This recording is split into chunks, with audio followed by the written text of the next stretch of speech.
जी ने फोन लगाया, पीएमओ ने कहा कि प्रधानमंत्री जी रैली में है। यही सीरम इंस्टीट्यूट ऑफ इंडिया ने 2 महीने पहले भारतीय जनता पार्टी की सरकार को, प्रधानमंत्री जी को चिट्ठी लिखी कि अमेरिका वैक्सीन के प्रोडक्शन का जो जरूरी सामान है, उन्होंने डिफेंस प्रोडक्शन एक्ट 1955 लगा दिया और हमारे संसाधन रोक दिए। 8 मार्च को parliamentary standing committee on science की रिपोर्ट में यह खुलासा हुआ कि सीरम इंस्टीट्यूट ने कहा है कि हमारा सिर्फ 17 मिलियन पर मंथ बनाने की कैपेसिटी, सुनिए ना, और कोवैक्सीन की है। उसी इम्यूनोजेनिसिटी डेटा के आधार पर स्पुतनिक ने कहा था कि लैंसेट में पब्लिश है, जैसे कोविशील्ड ने किया है, हमको अनुमति दे दो, मगर उसको रिफ्यूज कर दिया।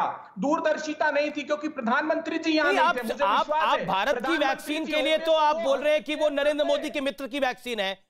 भारत की वैक्सीन के लिए आप बोले नरेंद्र मोदी के मित्र की वैक्सीन है। सफेद झूठ। कोविशील्ड पर हमने, वो तो हमारे यहाँ ट्रायल भी नहीं हुए। कोविशील्ड का तो सारे अब्रॉड ट्रायल हुए, हमने आपत्ति नहीं ली। लेकिन कोवैक्सीन की आपने भी खबर दिखाई, आप टीवी 18 मध्य प्रदेश ने खबर दिखाई कि कैसे ट्रायल के बाद लोगों का देहांत हो रहा है। कॉलोनी, देखिए अब अभी भी आप वैक्सीन को लेकर इस तरह से, अगर वैक्सीन को लेकर अभी भी आप इस तरह से अगर असमंजस फैलाएंगे तो मुझे लगता है वो देश के लिए ठीक नहीं है। हो सकता है हो सकता है एक दो इंसिडेंट्स ऐसे हुए हो जिसकी मुझे जानकारी नहीं है, लेकिन आप क्या प्रचारित करना चाह रहे हैं? किसी को वैक्सीन नहीं लेनी चाहिए कोवैक्सीन? बिल्कुल 100% लोगों को वैक्सीन लेनी चाहिए। सौम्या स्वामीनाथन का इंटरव्यू, आज ही आईसीएमआर की स्टडी आई है कि कोवैक्सीन हर तरह के स्ट्रेन में काम कर रही है। भारत की जो वैक्सीन है वो हर तरह के स्ट्रेन में काम कर रही है। सौम्या स्वामीनाथन ने कहा है। अब सौम्या स्वामीनाथन ने क्या कहा वो मेरी बहस का विषय नहीं है ना। अरे आप नहीं, देखिए आप दुनिया में किसी कोने में कोई भारत की वैक्सीन की बदनामी करेगा, उसको हम नेशनल चैनल पे आके बोलेंगे। देखिए हमें ये देखना है कि इस समय हम कितने लोगों को बचा सकते हैं। नहीं लगा पा रहे हैं, नहीं लगाई वैक्सीन, ये डेटा है मेरे पास, ये गृह मंत्रालय। वो इंपॉर्टेंट पॉइंट है संबित पात्रा, ये आप राज्यों के साथ अन्याय क्यों कर रहे हैं कि केंद्र सरकार को तो 250 रुपए में वैक्सीन मिलेगी लेकिन राज्य सरकारों को 400 रुपए में मिलेगी, ऐसा क्यों? जवाब संबित पात्रा, 30 सेकंड। एक सेकंड, मेरे साथ जूही सिंह जुड़ गई है, मेरे को जूही सिंह का रुख करने दीजिए, काफी देर से इंतजार कर रही है। जूही जी, क्या केंद्र सरकार राज्यों के साथ अन्याय कर रही है? क्या आपको लगता है कि सिर्फ ब्लेम गेम चल रहा है? अमित जी, आपका एक बहुत बड़ा प्लेटफॉर्म है और शो है, आपके माध्यम से हम लोग की बात हर जगह पहुंचती है, तो मैं कोई भी नॉन सीरियस नॉन गंभीर बात नहीं करूंगी। ये बात सही है कि किसी भी सरकार ने पिछले 1-1.5 साल में कोई तैयारी नहीं की। उत्तर प्रदेश इसका उदाहरण है। ऑक्सीजन की किल्लत है उत्तर प्रदेश में। लखनऊ में जगह जगह लोग वापस किए जा रहे हैं हॉस्पिटल से क्योंकि उनके पास ऑक्सीजन नहीं है। अगर केजीएमयू, हम बार बार कह रहे हैं कि कैंसर हॉस्पिटल को, जिसको समाजवादी पार्टी ने बनाया, उसको कोविड हॉस्पिटल बना दीजिए, केजीएमयू को कोविड हॉस्पिटल बना दीजिए। शासनादेश 1 हफ्ते पहले हो चुका है लेकिन आज तक उसका इम्प्लीमेंटेशन नहीं हुआ। एक नई चिट्ठी दी गई है कि सीएमओ की एक चिट्ठी की जरूरत होगी एडमिशन के लिए। क्यों हम इस तरह के ब्यूरोक्रेटिक टैंगल्स में फंस रहे हैं? लोगों को बचाना है, कठिनाई को समझना है, कठिनाई हमारे सामने है और अभी तो कठिनाई है, चाहे वो जिंदगी को ले लें, चाहे शमशान घाट को ले लें। रिश्वत, भ्रष्टाचार, कालाबाजारी बहुत धड़ल्ले से चल रही है।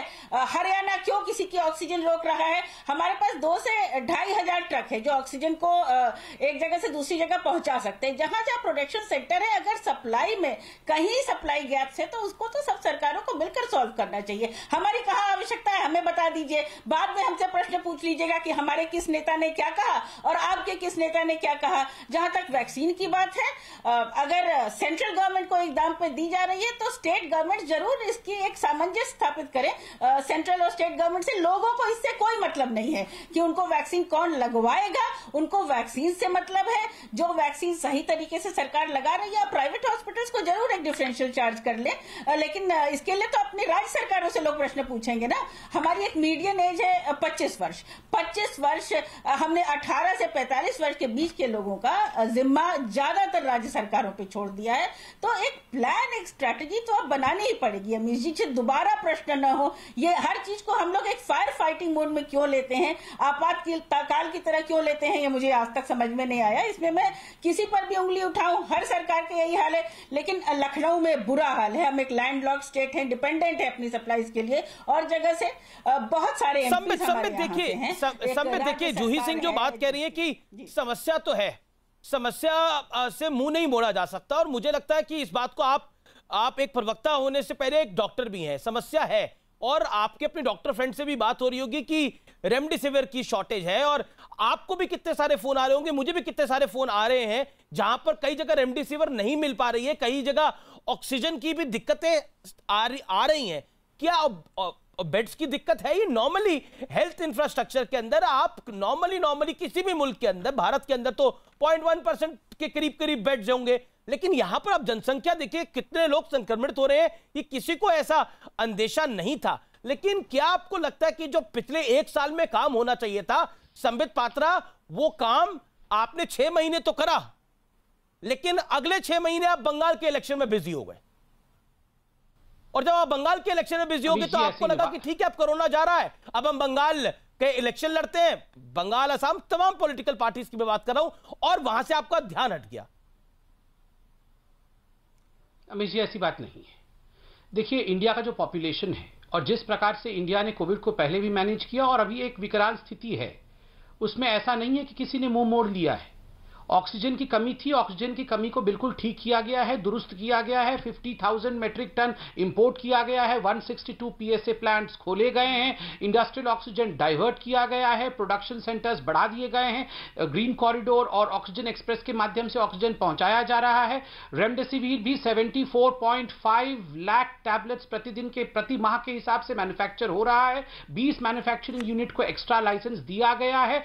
जो आवश्यकता है वो रैशनलाइजेशन की है।